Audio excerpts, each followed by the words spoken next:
nagpagastos dito. At siya rin ang nag-asikaso, nag-budget, pati si Dagul. Kita mo malaking effort yung pagluluto niya. Pagpunta nila rito sa Manila, ay sa Bisaya, from Manila to Bisaya. Tapos, si Tatan, siya nag-asikaso sa simbahan para magkaroon tayo ng blessing para sa araw na to. Sino pa ba? Tapos yung gumawa nito. Bakit talaga nila yan? Ay, hindi. Hindi pa lang tapos. Oo, at least, piniper din nila para sa atin. Nagkaroon ng ganitong lugar. Siyempre, kaya masaya tayo kasi sa sound system. Yes! Yes, enjoy tayo. Special, kay ano yan? Aga! Kay Aga. May daw siya din. At kumain tayo ng ano to, alimasag, hipon, galing Bohol, grabe. Wow. Kita mo, from Bohol to Ang layo, Bisaya, dinalan tayo ng ganung pagkain. Fresh pa siya. Diba? Kaya masaya tayo kasi meron tayong team effort. Yung sinasabi nga ng asawa ko kanina. At syempre, yung mga anak-anak na nasa Manila, si Marjorie, si Maika, si Michelle, sino pa ba? Saan ka sa Manila?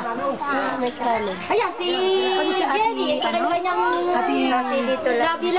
labi-dabi. Si ate galing Pangasinan. Si ano to, si Marjorie, hindi, Georgia! si Georgia, bagong asawa, si Glendy. Na mag-aasawa pala. Mag-asawa, hindi mag-asawa lang. Saka si, nagpapasalamat din kami kay Nene, saka kay Rodong, kasi doon kami tumira. Thank you. Oh, maraming salamat, kaya naging maayos yung pagtira natin dito, saka yung mga galing ibang lugar. Lahat naman eh. Oo, Lahat ng bahay open, lahat ng bahay open. Sa bahay, sa tubig, sa lahat. Oh. Parang uwi na tayo ah. Ayun pa.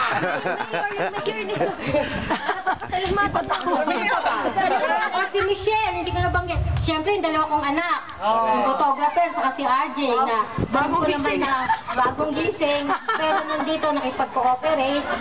Tapos, ano pa ba? Nagubad na agad. Yung asawa ni, iPad. Tatan. Ni Ami, si Ami. Oh, si Ami. Yung asawa ni Maria, si Greg. Si Pamsi.